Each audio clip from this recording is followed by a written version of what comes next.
신앙은 말로만 하는 신앙이 아니다라는 것을 너무나 잘 압니다.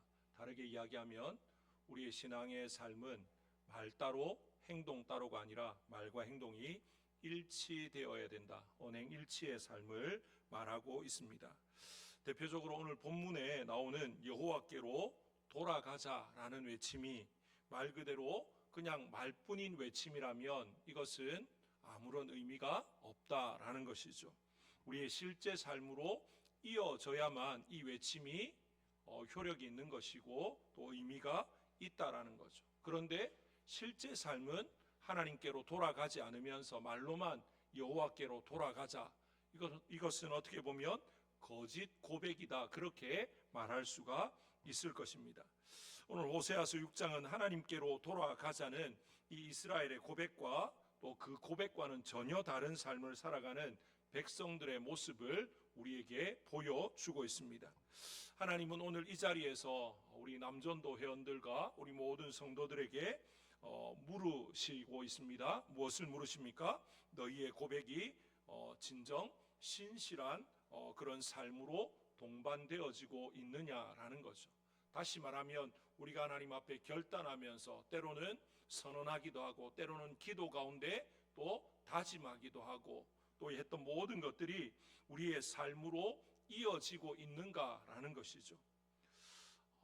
우리의 삶이 정말 하나님 앞에서 내가 기도할 때 하나님 이렇게 살겠습니다, 이렇게 살아갈 수 있도록 힘과 능력을 주십시오 라고 기도했는데 실제 삶은 그것과 완전히 다른 그냥 세상 가운데서 내가 주인 되어서 하나님 없는 삶을 살아간다라고 하면 그것은 거짓된 고백이고 거짓된 결단이다, 그렇게 말할 수밖에 없을 것입니다.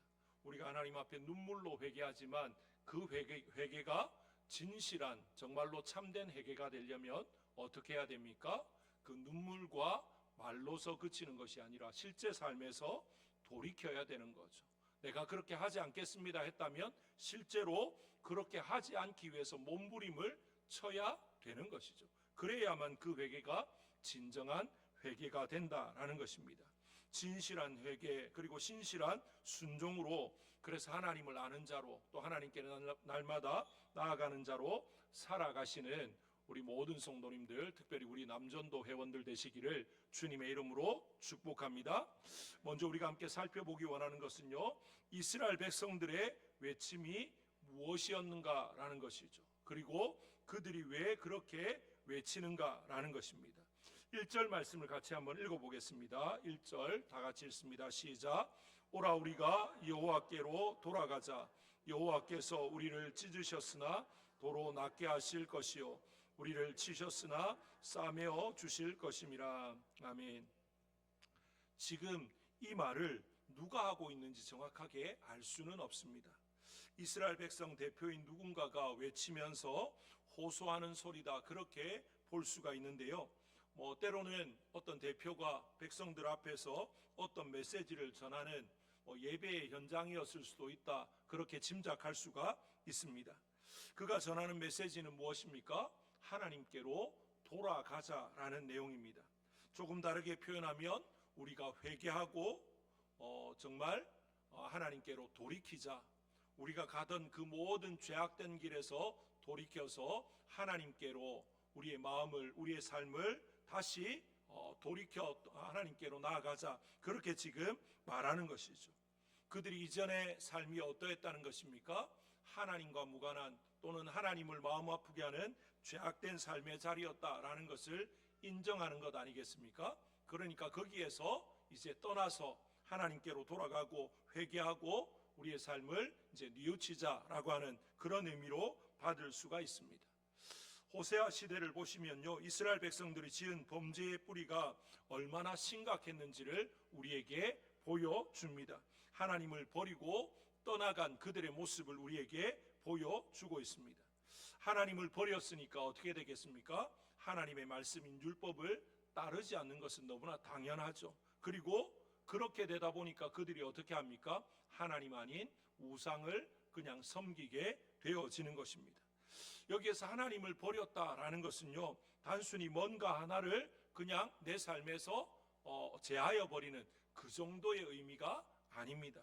하나님을 버렸다는 것은요, 삶을 포기했다라는 의미로 받을 수 있습니다.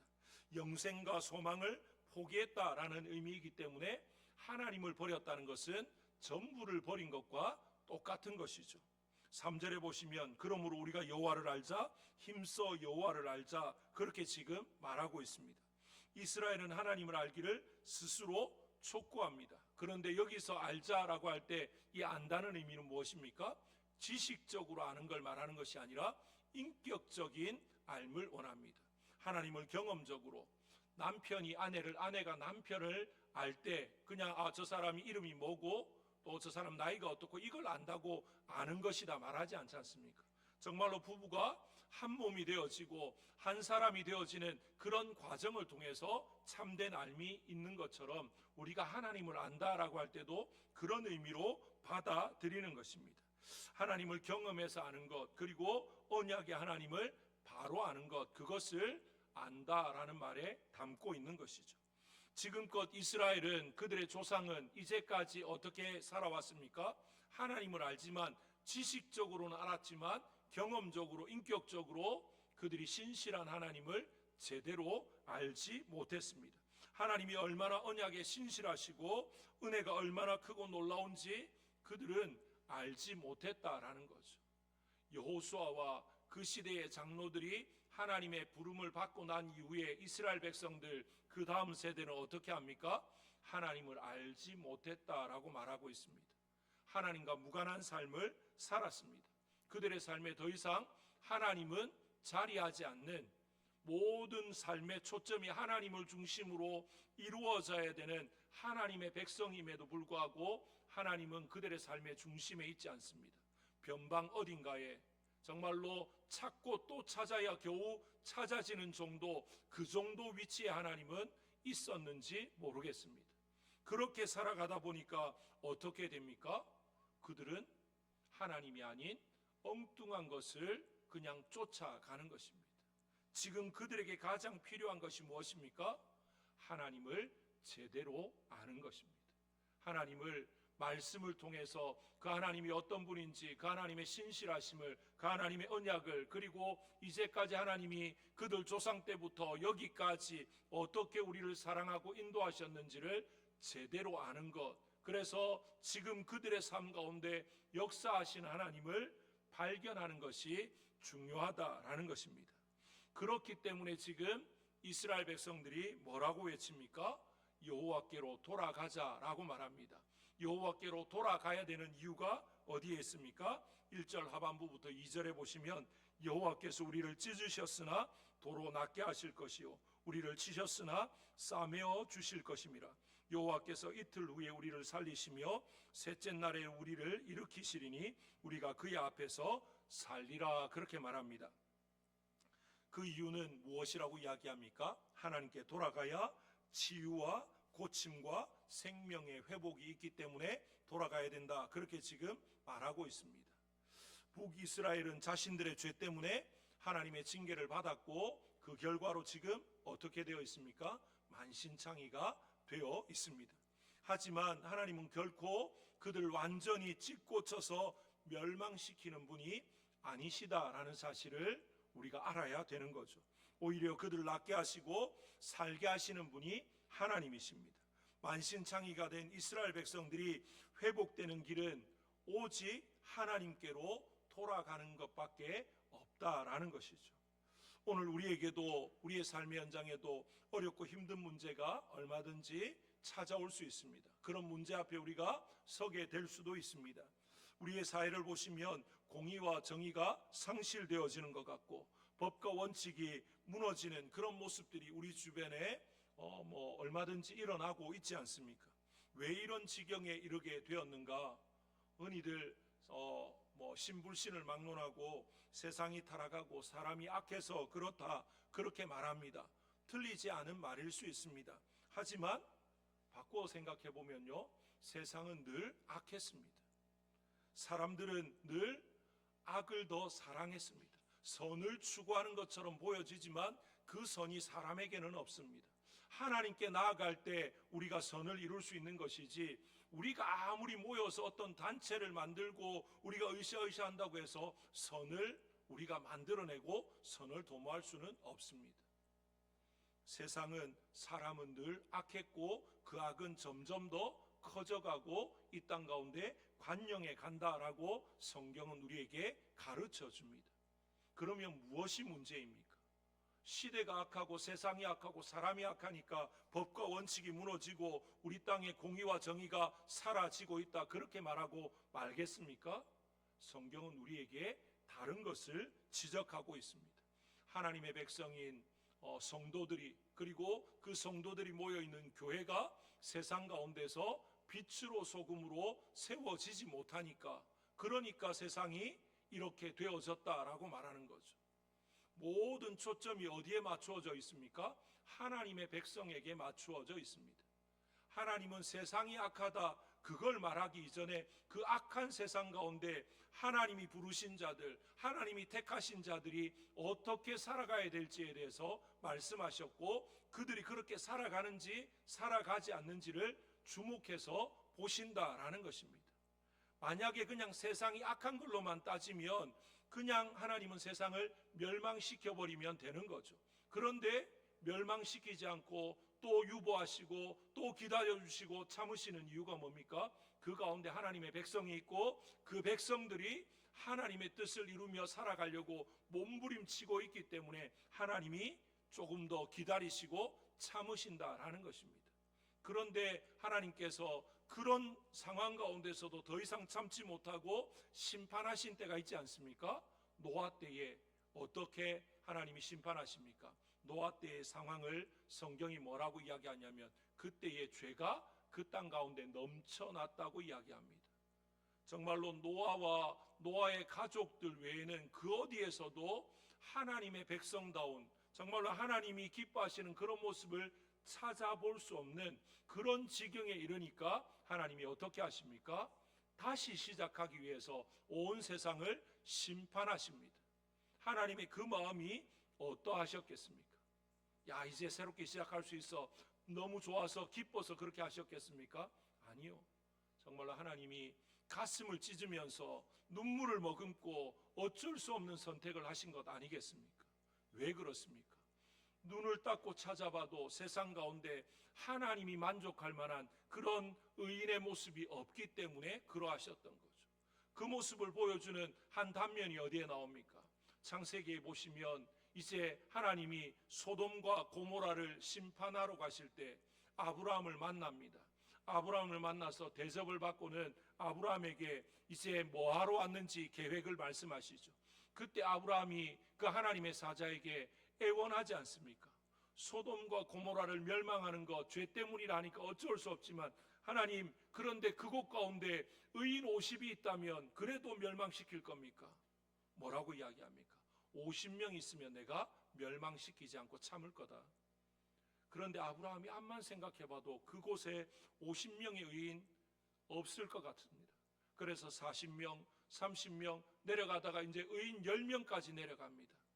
그런데 의인 10명만 있어도 내가 멸하지 않겠다. 그런데 결국에는 소돔과 고모라가 하나님의 심판을 받습니다. 이유가 무엇입니까? 그 땅의 죄가 관영해서 맞습니다. 그런데 더 하나님의 초점은 그곳 가운데 하나님이 찾으시는 의인 10명이 없었기 때문입니다.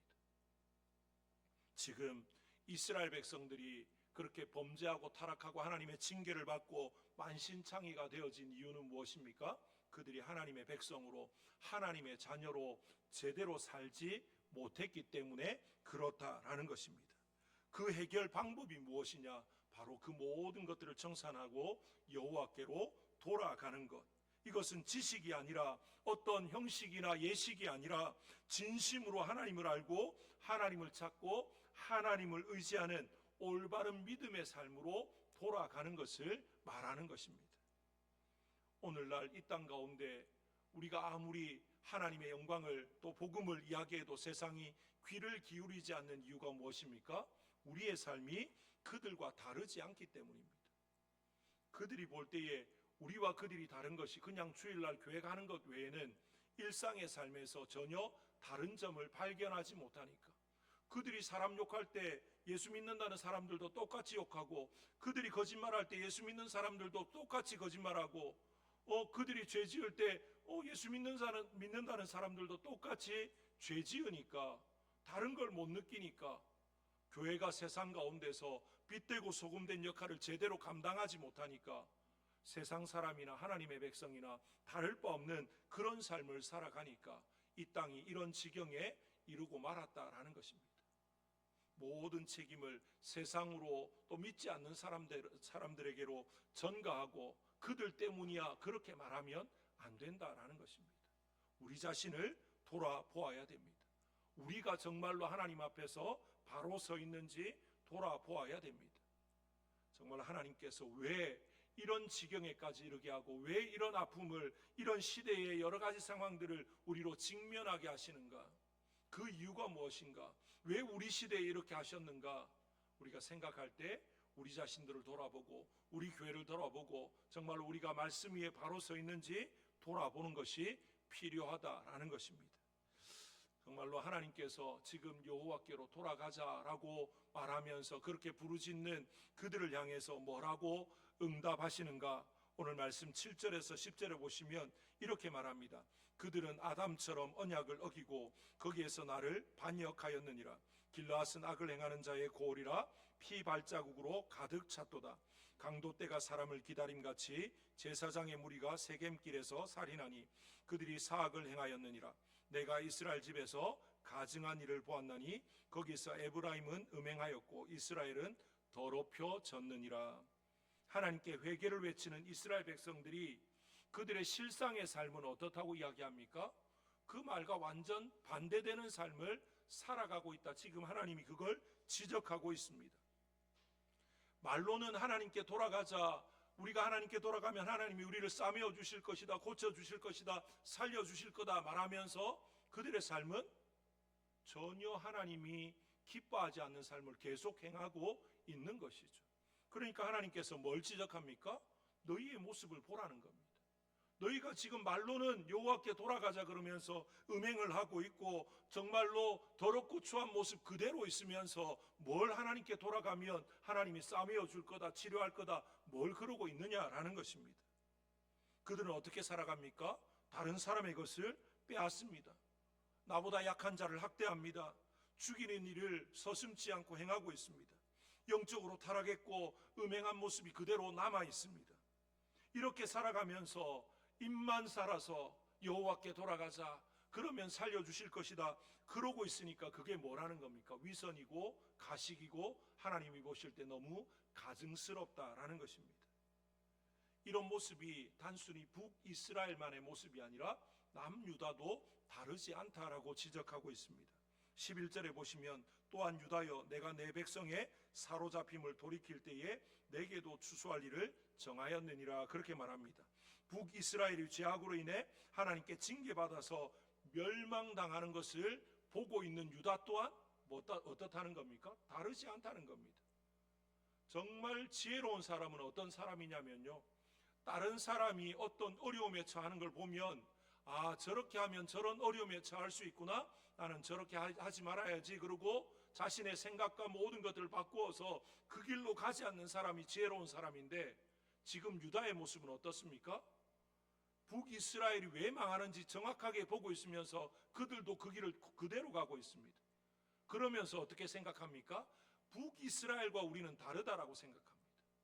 설마 우리도 멸망당할까 그러고 있다는 거죠. 그게 진짜 어리석은 모습이다라는 것입니다. 북이스라엘도 남유다도 회개하는 그 소리, 그들이 부르짖는 소리와 다르게 거룩한 삶을 내팽개쳐버린, 그러니까 말과 삶이 완전히 다른 그런 삶을 살아가고 있습니다. 하나님의 언약을 저버리고 하나님과 무관한 삶을 살아가고 있다라는 것이죠. 우리의 모습을 한번 돌아보기를 원합니다. 우리도 입술로는, 우리의 말로는 여호와께로 돌아가자, 나는 주님을 사랑합니다, 주님이 나의 전부입니다, 말은 그렇게 하는데 우리의 삶이 정말로 하나님이 원하시는 구별된 삶, 거룩한 삶을 살아가고 있는가라는 것이죠. 우리 스스로의 모습을 돌아보아야 된다라는 거죠.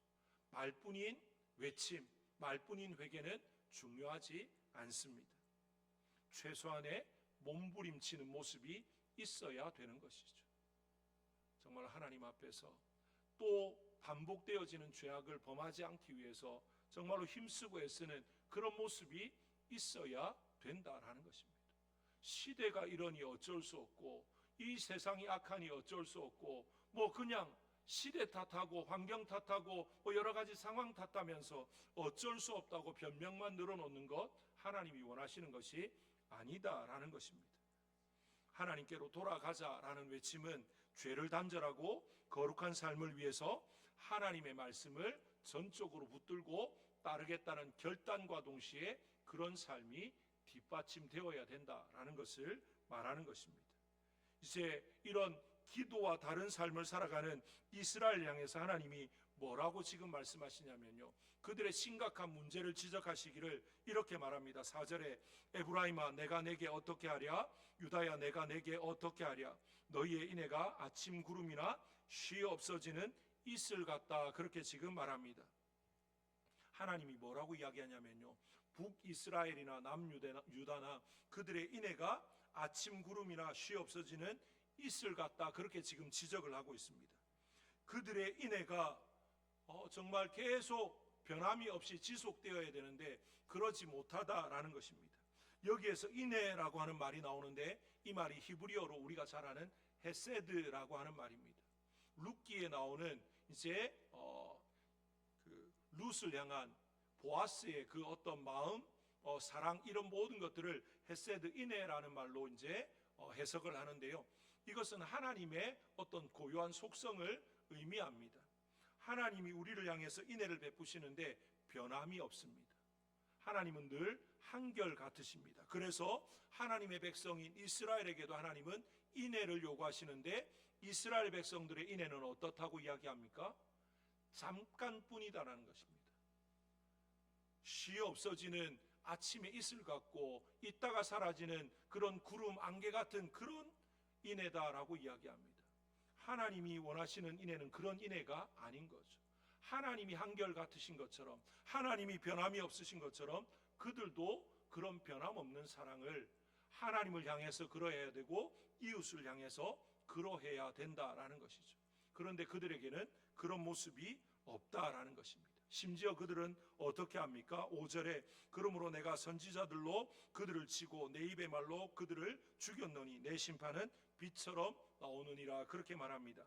선지자들이나 또 입의 말과 같은 이제 그런 말씀입니다. 하나님이 선지자를 통해서 주신 말씀인데요, 하나님은 말씀으로 그들에게 경고하셨고 그 말씀대로 그들을 징계하신다라는 것을 지금 선포하고 있는 것인데, 정말 하나님께서 그들을 심판하실 겁니다. 그런데 이 심판은 어떤 심판입니까? 그들을 완전히 없이하려고 하는, 말 그대로 흔적도 없이 제거하려고 하는 심판이 아니라 어떻게 하기 위한 심판입니까?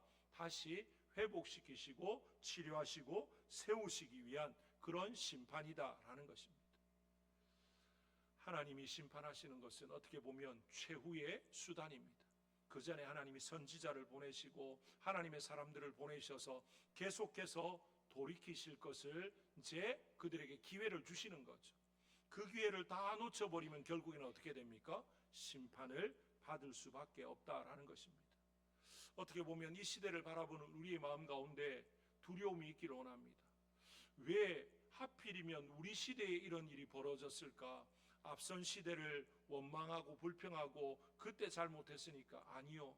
그때 기회를 주셨는데 또 어떻게 보면 지금 이 상황도 하나님께서 완전히 끝장내신 것이 아니라 우리에게 또 한 번의 기회를 주고 계신다, 그렇게 받아들일 수 있었으면 좋겠습니다. 그렇다면 우리가 뭐 해야 되겠습니까? 우리 자신을 돌아보고 우리 교회를 돌아보고 어떻게 하면 우리가 하나님 앞에 바로 세워질 수 있을까? 정말 하나님이 원하시는 게 무엇일까? 다시 돌아보고 말씀으로 돌아가서 우리를 새롭게 하는 것이 필요하다라는 것입니다. 하나님께서 이스라엘에게 진정 바라시는 것이 무엇입니까? 6절 말씀을 같이 읽겠습니다. 6절입니다. 다 같이 읽습니다. 시작. 나는 인애를 원하고 제사를 원하지 아니하며 번제보다 하나님을 아는 것을 원하노라. 아멘. 이와 비슷한 말씀이 어딘가에 있는 것 느끼시겠습니까?